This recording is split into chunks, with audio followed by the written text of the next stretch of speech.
Hello, everyone, and welcome to The Pod and the Pendulum. It is the horror movie podcast. It typically covers all of the franchises, one movie and one episode at a time. But we are taking a quick breather this week from our coverage of The Fly, because we are all abuzz about a really cool book. And my co-host has already made that face that, oh my God, dad joke alert. Folks, I have dad jokes for days. But we are all super proud and super excited because on September 17th, and we've talked about it for a long time, but our own Ariel Hellraiser has her first Birkenstock. She's a hippie, everybody. Who knew? Her first book. Millennial Nasties, Analyzing a Decade of Brutal Horror. It is out. It is on shelves on September 17th. And this week, we just wanted to sit down, just Ari and I, to kind of chat about the book and how it came about and kind of like tell everybody here that they should buy it. Because if you don't, we'll hunt you down and we will reenact some of the traps from Saw 5, I think was what we agreed upon. Right, Ari? For legal reasons, I'm going to say Mike's opinions do not reflect my own. Oh, I think you weren't on that call. That's right. That was Nicole and Devon and Brian and Chewy and Jess and myself. You had to miss that one. But the rest of us decided, for legal reasons, Ariel had to miss that one. But the rest of us decided we will hunt you down like the dogs you are. But no, I've had a chance to read it, Ariel. Let me read an early version of it. And it's awesome. Like, it's super informative. It's what I would call the kind of book where you keep a little notepad by your nightstand as you're reading it, because you're going to discover some titles that maybe you haven't watched yet or haven't heard yet. And you're going to want to jot them down so you can start adding them to your must-watch list. I hope so. Yeah, I hope so. And thank you, Mike, for all the kind words. It's just wild that it's out there now. It's awesome. We're super excited. So I thought today we'd talk a little bit about yourself, Ariel, your favorite subject, yourself, because oh boy, we know what a shameless son. This is probably going to be this is your version of a Saw trap, isn't it? It's just promote yourself for 30 minutes or so. Yeah. Oh my God. 30 minutes. We're going to make that Texas Chainsaw episode look like nothing. Like a sitcom. No, it'll be painless. But I thought, we'd kind of take a little journey. And I guess, because, when we talk about the movies we cover, our first experience with those movies in particular. Yeah. But what got you into horror? When did you first discover horror as a genre and say, "Ooh, this is for me. This is my shit right here"? Yeah.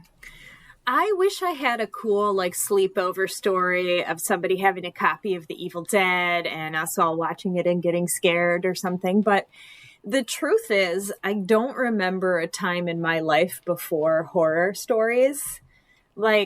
I grew up in a house that had of horror fans, and our shelves on one side were Stephen King novels and then Universal Monster movies on the other. And we went camping and told scary stories around the campfire.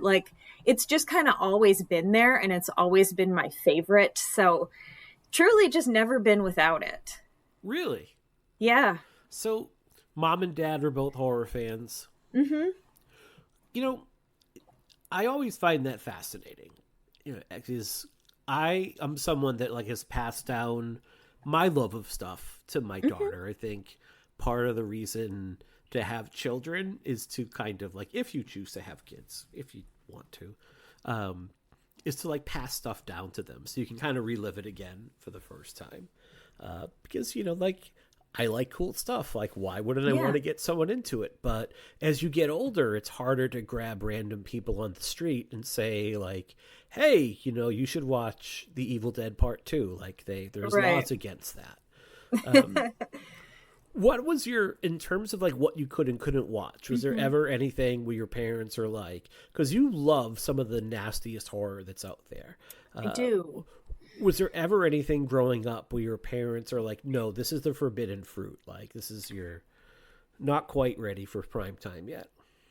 Yeah, definitely. There were definitely restrictions. My parents really didn't want me or my brother to see violence. Mm-hmm. And so horror without violence or with like minimal violence was much more welcomed on screen. That's hard to do, though.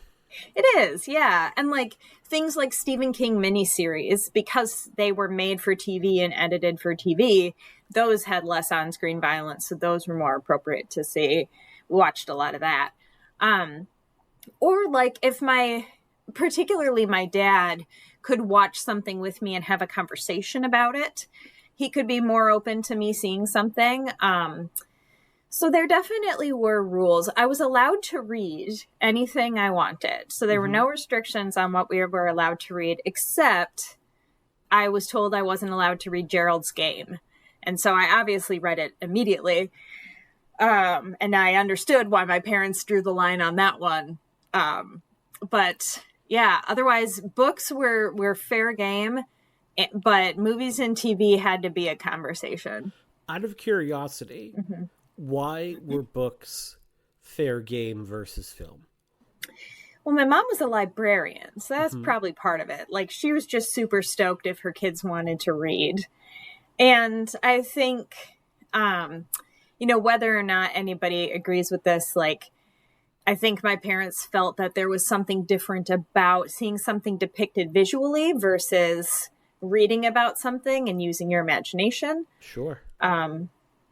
I don't have a great visual imagination, so they were definitely right about that for me. Like, reading was less impactful with scares for me. But, I read it when I was 12. Same. And, yeah, it's a good one to read when you're that age, I think. Especially that scene. I mean, there's so many questions after. No. Oh, I miss Stephen King on cocaine. I really... Well, I can't forgive him for Tommy knockers. True, that is true. So that is a fascinating point, though, about what you see on screen versus what you imagine. Because I think a lot of times with horror, it's when horror pulls back a little bit and leaves a little bit to the imagination that it's more frightening. Although when you're a gore hound, and especially when it comes to practical effects, there's a coolness factor to it. Like when you see what like Tom Savini or Rick Bottin or Rick Baker can put on screen, there's like the wow factor that's there. But like the scare factor, the what keeps you up at night, is often what you don't see. Yeah. Yes. And I remember when we recorded about Jaws, we talked about, the shark was supposed to be on screen more, but it had technical problems, but it ends up working really well that you don't see the shark that much. And so certainly there are there's tons of movies out there where the thing that's good about them is what you don't see. But sometimes I need a break from that kind of horror. And that's where I really do like my Millennial Nasties and my Gorehounds and my Terrifier 2s, where they just put it all on screen in front of you. I would say often those movies aren't as scary to me necessarily.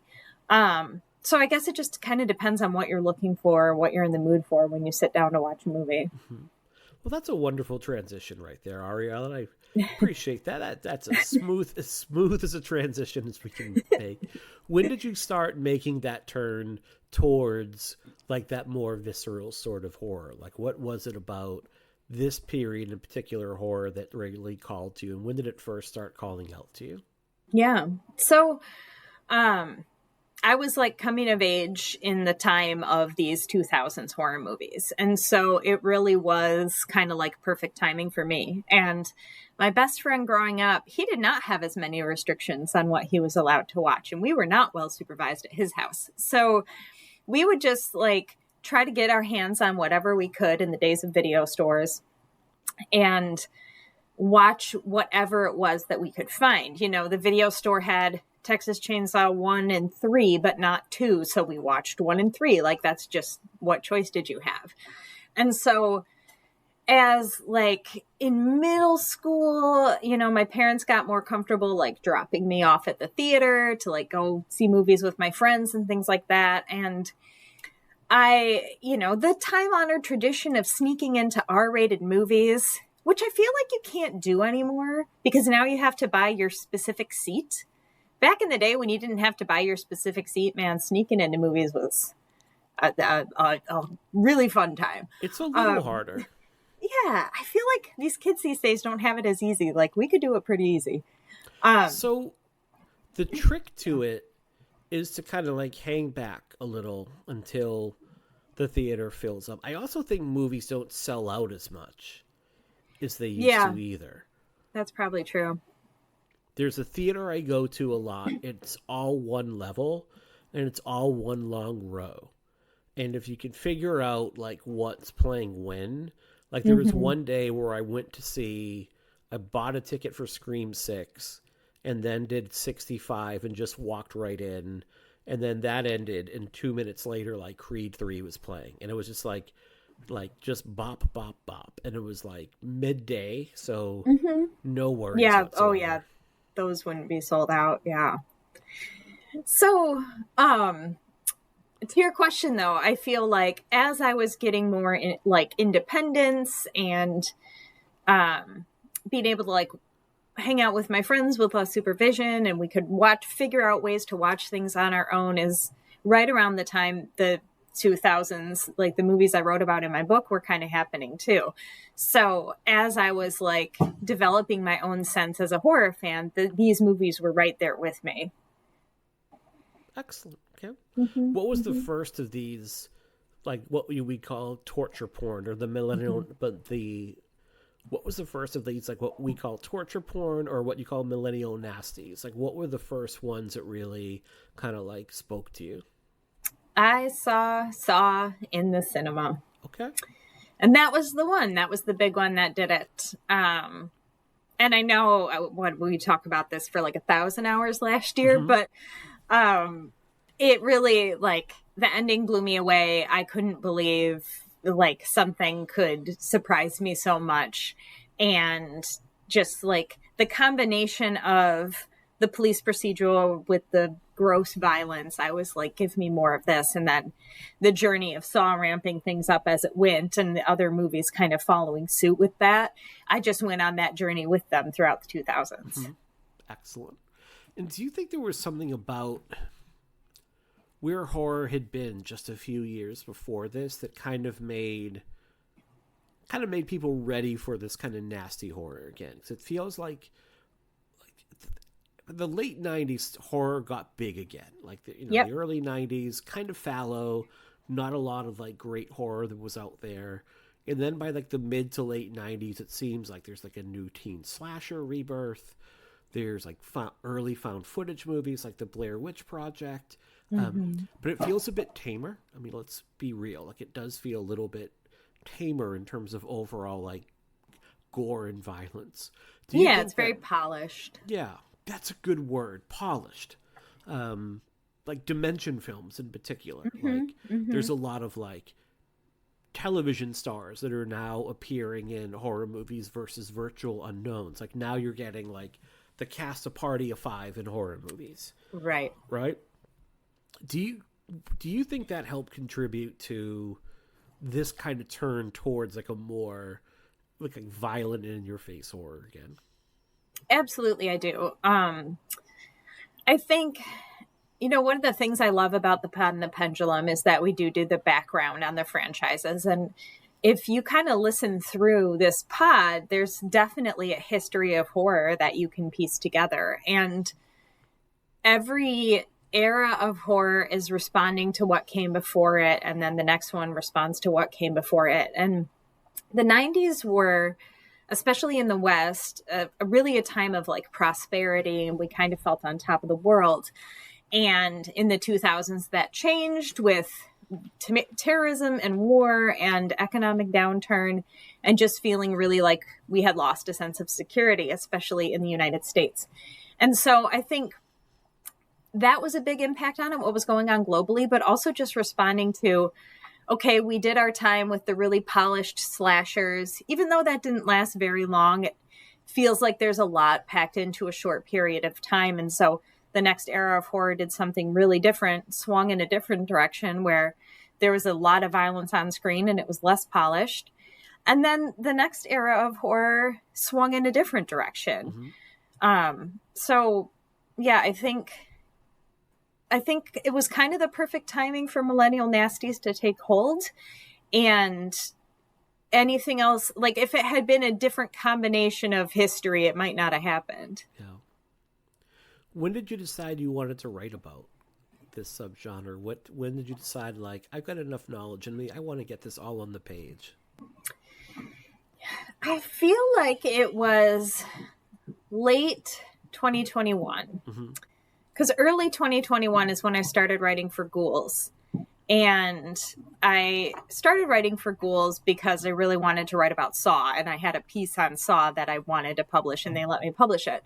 And I kind of was thinking like, oh, I could write this series about Saw for Ghouls. And then I was like, maybe I could put that into a book. And then as I was thinking about it, I was like, well, maybe I have other things I want to say too that aren't just about the Saw franchise.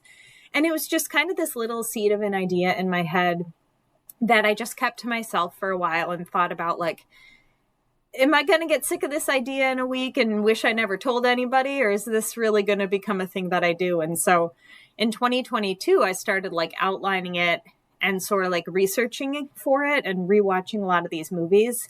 And I think mid 22 is when I started telling people, hey, I'm going to do this. And when you mentioned like the research and the outlining part of it, like what sort of, when you're putting this together and you, like your book is structured in a way that there's like subgenres within the genre itself. How did you kind of go about and determine what goes into a Millennial Nasty? Like, what do you feel like was the criteria to make the cut? Yeah. So it started pretty broad in terms of I wanted to look at movies that had been called torture porn. And so your Saws, your Hostels, things that were like The Collector, more violent on screen. But then I started thinking about how, like, well, some of the remakes kind of got called torture porn. But, like, do we agree with that? Do we really think that was what it was? And so as I was just kind of, like, rewatching a lot of these movies and letting this idea sort of marinate in my head is when I started to pick up on the things that some of them had in common. And so then it became, okay, there's a sense of hopelessness or bleakness. There's a lot of not quite happy endings or even outright tragic endings. The visual style of the gritty filters, the greens, the blues, the yellows, and a lot of on-screen violence in this uncanny valley way where it's not realistic violence, but it's also not cartoony. It's disgusting and over the top. And so I started to notice that a lot of films had some combination of those things in them. And I had this long list of movies that I kept adding to and taking away from as I was sort of outlining this and deciding what would go where. And so I didn't start with the structure that I ended up with in my head, but I just started with like, let me figure out what these movies are and what my points are going to be, and then let me organize those. And that's how it came together. When you started to like pull movies away, like what sort of things did you decide in the end, like didn't make the cut? Yeah. So there are some movies that could have been included that I just didn't include because I felt like I would be repetitive. Like another movie could have made the same point I wanted to make. And then there are some movies I didn't include because, like, as I sat down to watch them, I realized that even though they were from the time period, they didn't really feel like they had the nastiness of it. Like either it felt like maybe they still had some of the shine from the 90s, or if it was a remake of something that it really felt a lot more like the original than it did the 2000s version. So not every movie that I cover in the book looks or feels exactly the same. I mean, we've got the Final Destination movies in there next to Hatchet and Wrong Turn. Those are all really different feeling franchises. Yeah. But I found enough Millennial Nasty in all of them to include. And there are some movies from this time period that they didn't have those characteristics. But who knows? Maybe they'll make it into my second book. Okay. And you earlier used the phrase torture porn. Yeah. And I think that's a phrase we're all pretty familiar with. It was used like in an early, like kind of, not quite a review, but a summation of movies like the first few Saw movies, and in particular like Eli Roth's like Hostel and Hostel 2. And it was used in a derisive way at the time. It was kind of a way to write off these movies as maybe not having a lot of cultural value or not having a lot to say. Does that still feel like the case now? Like when we hear the term torture phrase now, it feels like there's less stigma on that phrase now. And I wonder if you feel like there's almost been like a reclamation of that phrase in the 2020s. Yeah, reclaim is exactly the word I would use. I do think fans have reclaimed it to say, okay, if this is what we're calling it, this is what we're calling it, but we can still talk about these movies and like these movies. What I propose is that we replace that phrase with Millennial Nasties, because I think Millennial Nasties is more inclusive of more movies that need a home in the subgenre, and it is never been lobbed as an insult. So I personally am on a quest now to replace torture porn with Millennial Nasties, even though it doesn't hold as much negativity as it once did. And the book is going to be one of the first hopeful steps to doing that, right? Yeah, hopefully. Here's the thing. If it catches on, it was meant to catch on. Great. If it doesn't catch on, oh well. You know, someone else will come up with something. Like, all this stuff is just made up. Right. Like, who was the first person to call a slasher? And we all stuck with it. So if Millennial Nasties takes off, then I guess it was the right phrase at the right time. So we'll see. Right place, right time. Yep. What do you think are some of we know Saw? I mean, we mentioned name check Saw. We name check Hostel. And I think those are the two series that really stand out when people think about like this time period. Those are the films that people associate the most with this particular category. But I'm wondering what you feel are some of the more kind of overlooked films, like for persons that want to dig a little bit deeper. Yeah. What do you think is like sometimes not the go-to movies, but really kind of like exemplify this style of movie? Yeah. I have several in mind. So, Home Alone 2? Nope. But we can make a case for it. No, May from Lucky McKee's May, I believe 2002. If I'm remembering correctly, was it 2002? That's included in there. And I think that maybe a lot of people have seen that, but not considered it in the framing as Millennial Nasty. So I would offer that. Similarly with The Loved Ones from Australia, Sean Byrne's The Loved Ones. It's an incredibly nasty little flick about high school romance gone wrong.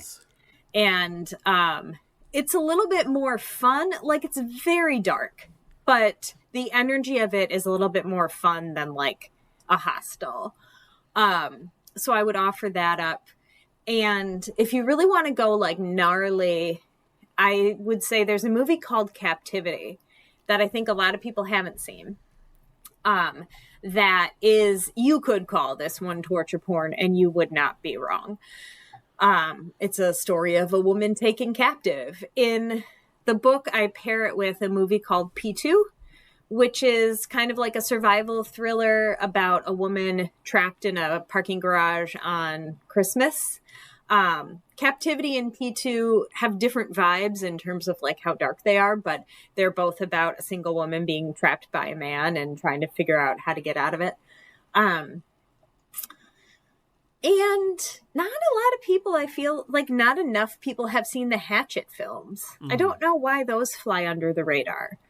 They're not like the greatest films you'll ever see, but they're pretty fun and there's some really good effects in them. So Yeah, I could just keep listing everything, but those would be a few to start with. Hatchet has like their like super vocal defenders. Yeah. Like they have like the fans of that series that like love that slasher film. I mean, Kane Hodder, as your main slasher villain, like the makeup effects are great. It's kind of like a send up of slasher movies in a lot of ways. And like Adam Green has like a very, almost like a cult like following. Yeah. But it's, probably because they're mostly direct to video. Like he's either kind of like toured with the movie and it plays like a couple theaters at a time, but it doesn't get like the big 1,000 screen rollout. Like it doesn't get a Terrifier 2 type rollout. No. Like, didn't he put the second one straight to video to just skip the ratings board? I'm pretty sure. Yeah. So there's, I can see the benefits to that.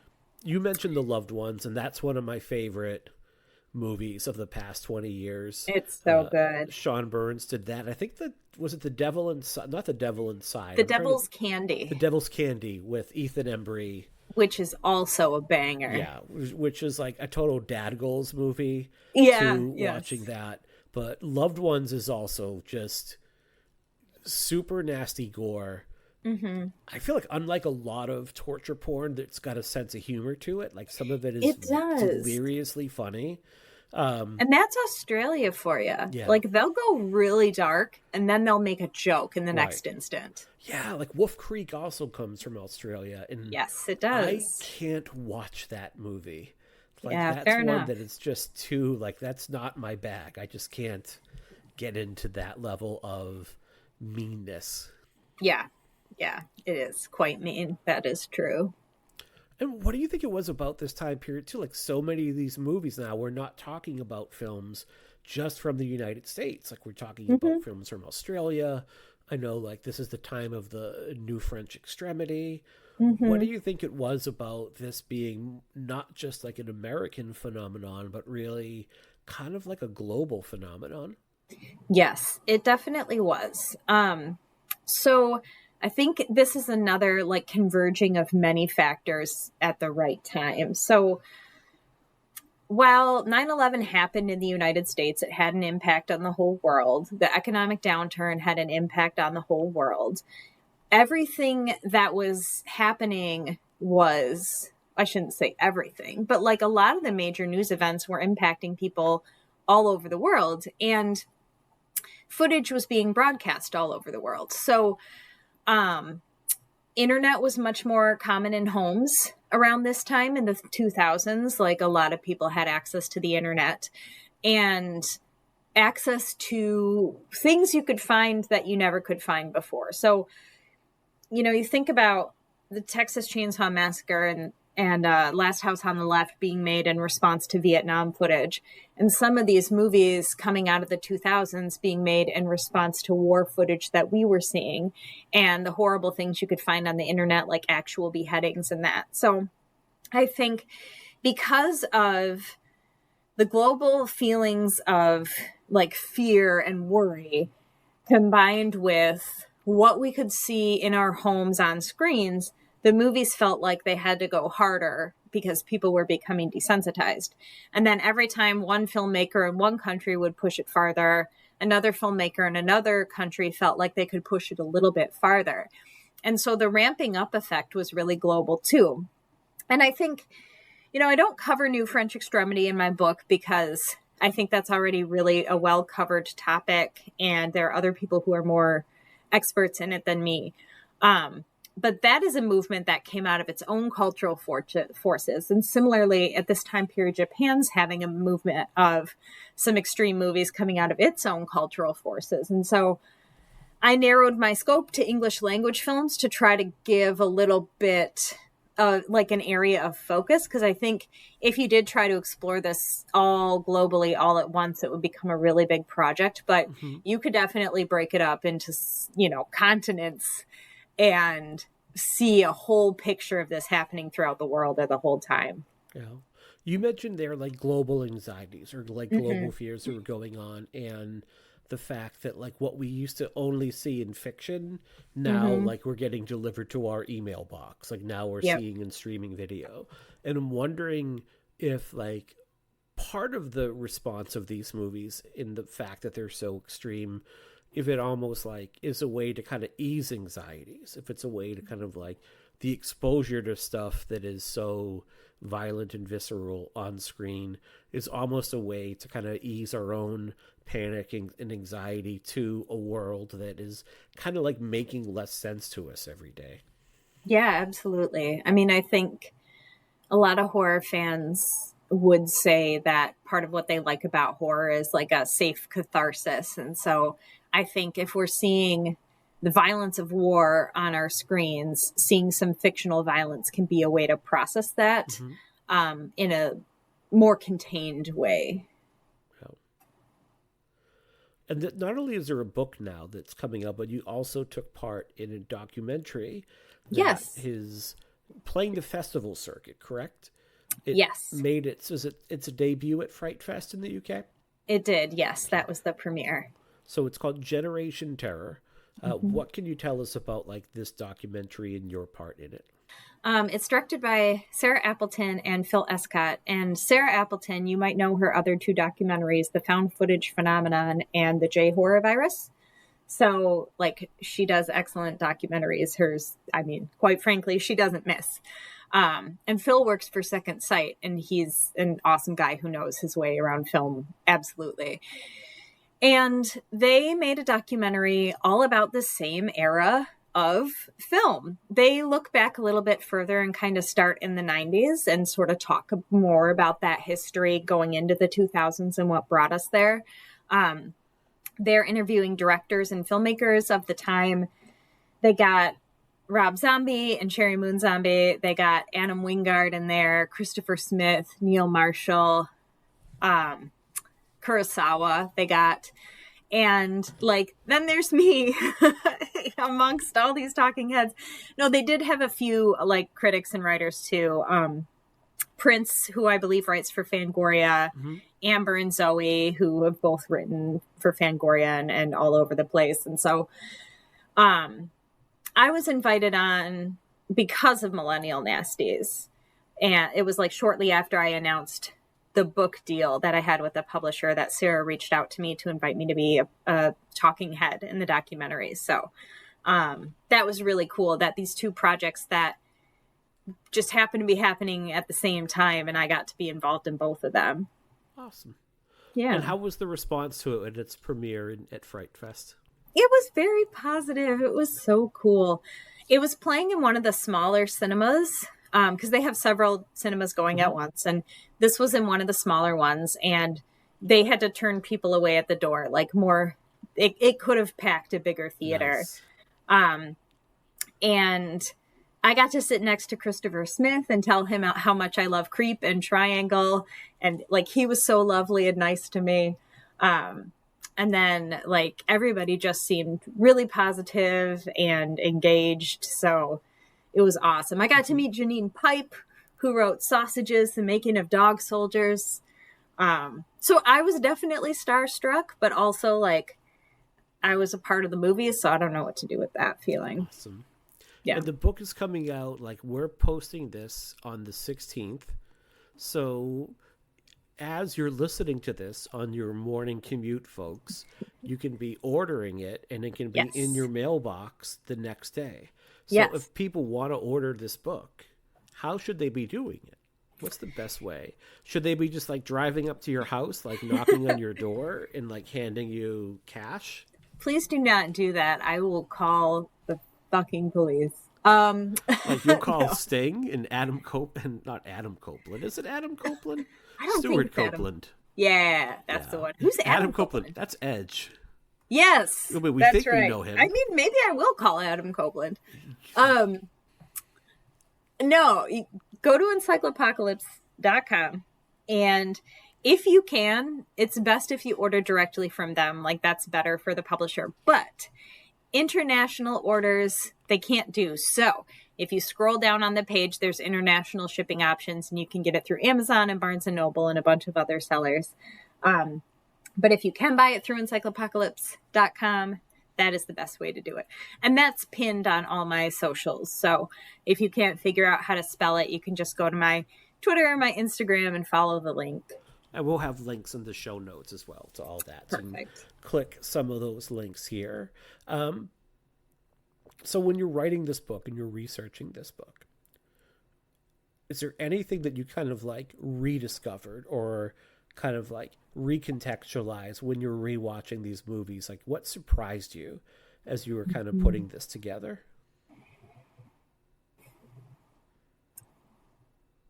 I knew that these movies would have enough in common to talk about, but I was really surprised at how much, like how many parallels I could draw between every single one of them. And it really probably, like, I'm not an art historian. And so probably there's periods of art and film and music where this is true. And there's just like a through line through everything culturally. But to see that laid out in my own little Post-it notes as I'm organizing my points and, you know, making my little Charlie from Always Sunny board about how it all fits together, like, whether consciously or not, the films of this time have really strong themes throughout. And so if you want to throw on Wrong Turn 2 and turn your brain off, you can do that. And that's a great movie and that's fun, and have fun with it. But if you decide to like think about it a little deeper, you'll see how much that movie is like a time capsule of America in 2006, 2007, and just sort of like the themes and the fears that we were going through. So I was like, I know I can make a point. I didn't know I could make so many points. Mm-hmm. Yeah. That's awesome. Excellent. Yeah. Well, Ari, I know you don't like talking about yourself this much. Like I said, like this is your version of hell. So is there anything else we should know about Millennial Nasties that we haven't covered here? I should say you can buy physical copies or you can buy an ebook. So whatever works best for you. We will eventually be doing an audiobook that's not ready yet, but if that's how you would like to engage, you can wait for that and eventually you will be able to purchase that. If anybody out there can't afford a copy and wants one, hit me up on socials, just DM me and let's work something out, because I wrote this book to be for everybody. And so I don't want anybody out there feeling like they can't read it. So let's work something out. Awesome. And Ari, where are those socials? If people wanted to look them up right now, if they wanted to follow you, if they wanted to know more, if they wanted to just like drop you a note after they're done reading this book and telling you how much they loved it. That would be lovely if you would like to. I would love everybody's genuine opinions, truly. So you can find me across all platforms at Ari_Hellraiser. I'm on Twitter, Instagram, Blue Sky, and Letterboxd. I refuse to learn TikTok. I'm not doing it. Nope. Nope. Not for me either. So looked at that for a hot minute and I'm like, this seems... I'm not doing it. Like a lot of work. Yep. And I don't need that in my life. No. All right, listeners, this has been a really fun chat. Thank you so much, Mike. Oh, please. We are all super proud of Ari. I am so psyched she let me read this book, but I'm going to have like my own physical copy of this book sitting on my shelf for the world to see. Probably going to bring it out to Telluride with me to have you sign it. I'll sign it. Sure. Better. Why not? A little personalized note in there. Yeah. Dear Mike, you suck. You talk too much on the show. Let other people. This is where I really let you have it, is in my little inscription. Yeah. Here are the 10 things that make you a terrible human being. No, but we are super proud of you, and this book is awesome. And for folks that don't know, like Ari does so much work for us behind the scenes to keep the show going, because I am super lazy. So Ari says the man who works 2 jobs and has a family. Yeah, well, I mean, I'm not good at any of those things. I mean, doesn't mean I'm successful. But listeners, we hope you've enjoyed this, and we will be back next week with David Cronenberg's The Fly, as we kind of hit the home stretch of our coverage of The Fly. And then, Ari, what's coming up in October? Because your pick for The Wheel. We're going to get into some blood and fucking guts in the Terrifier franchise. Can't wait. And you know what? I forgot to ask this question. Would you say that films like Terrifier are kind of like the baton has been passed? Yeah. From that, like the over the top, but absolutely. Yeah. I think films like the Terrifier films, Evil Dead Rise, Malignant, like these are more fun than the Millennial Nasties, but we've got the on-screen gore to enjoy. So I'm not sure what we'll end up calling this period that we're moving into, but I think we're going to see it happen, and Terrifier is going to lead the way. Yeah, and so we're excited to cover. I'm excited to cover 2 and 3. Part 1, I'm still not a huge. I'm ready. I'm ready to give you my thesis on part 1. I'm excited. Excellent. Yeah. So we'll have Terrifier 1, 2, and 3, and we should also be wrapping up VHS with VHS Beyond, because that's coming out in October as well. We still need to figure a place we can squeeze Alien Romulus in. We'll find it. We'll squeeze our little xenomorph in there somewhere. We need to do that, because that's going to be I think a lot of fun to talk about that movie. Yeah, I need to see it yet. So. Oh wow! I'm way behind on everything. I enjoyed it. Well, you were at Fright Fest when it came out, so you were watching like tons of festival movies. So yes, I think we decided on a Christmas movie this year. Because I'm going to be home alone for Christmas because my wife and daughter are we going to do Home Alone? Yeah, I think we have to do Home Alone for Christmas. Yeah? Yeah. Okay, that sounds great. That will be Let's do it. One. So, yeah, because I am going to be home alone myself for Christmas. Okay. And maybe, listeners, I don't know, maybe I'll reenact. Maybe that will be like some sort of YouTube video where I just reenact some of the key scenes. I think that would be fun. Including hitting people with shovels. Like, that will be pretty much, hitting strangers. Listen, if we get 150 Patreon subscribers, you can hit me with a shovel. Oh, my God. Challenge. You've heard it here first, listeners. There you go. Go sign up. Yeah, I'll get arrested. I mean, like, there'll still be consequences. But, minor details. Yeah. But I could use the patron money for bail There you go. money. There hey, see, it all works out. It's a Christmas miracle. It's excellent. So, listeners, please rate, review, and subscribe to us everywhere that you get your podcast. Become a patron today. We've actually had a few patrons sign up in the past week or two. Nice. And I think that's all due to Ari's ongoing series. The second one will be up it should be up now, actually, by the time this episode drops, on the I Spit on Your Grave series, where she's covering all of that franchise with a number of special guests, some alumni from the show, as well as like special guests across the board. So it's going to be a great listen for folks that are fans of like the rape revenge subgenre.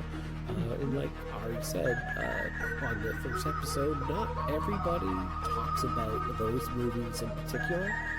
So it's a great space to listen to that. Go to patreon.com/pod in the pendulum, become a patron today for a couple bucks, and you get closing in on 65-70 hours of content. A lot of stuff up there. So. And we are out. Little short episode this week. We'll be back with The Fly and a bunch of other goodies coming up as we hit spooky season.